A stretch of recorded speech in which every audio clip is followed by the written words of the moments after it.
know what? There is no air in hell because God is the breath of life. There is no peace in hell because God is the Prince of Peace. There is no comfort in hell because God is a comforter. There is no love in hell because God is love. Hell is darkness because God is the light. You don't have to go there, friends. But there is only one way to escape, and that is through salvation in the name of Jesus Christ. Ngem adda iti naimbag adamag nga impay ti Dios kada tayo. Ana daytoy nga naimbag adamag. Iti likudan dagiti adu a panagkurang iti likudan dagiti kinaman nagbasol tayo. Iti paset ti nasantuan a surat iti makunkuna a puso iti Biblia iti John 3:16 kunana.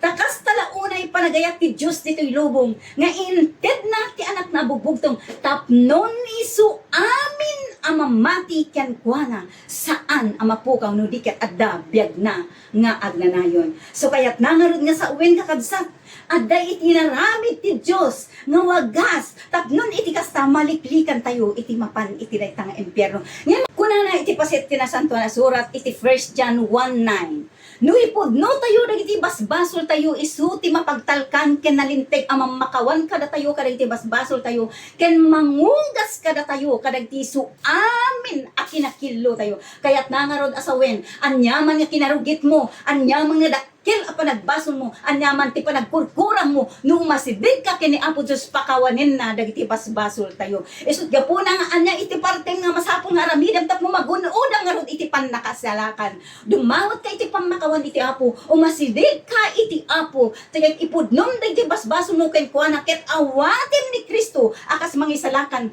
ken manubot ti dabiyag mo maisalakan ka ito.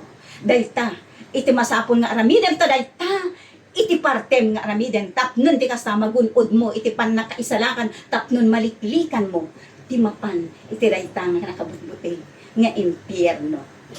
So kung ikaw no kung wala ka pang relasyon sa Diyos ngayon na ang oras lumapit ka sa Kanya humingi ka ng kapatawaran at tanggapin mo siya bilang Panginoon at tagapagligtas sa buhay mo. So ano pang hinintay mo kung isa ka sa wala pang relasyon sa Kanya, do it now, gawin mo yung parte mo.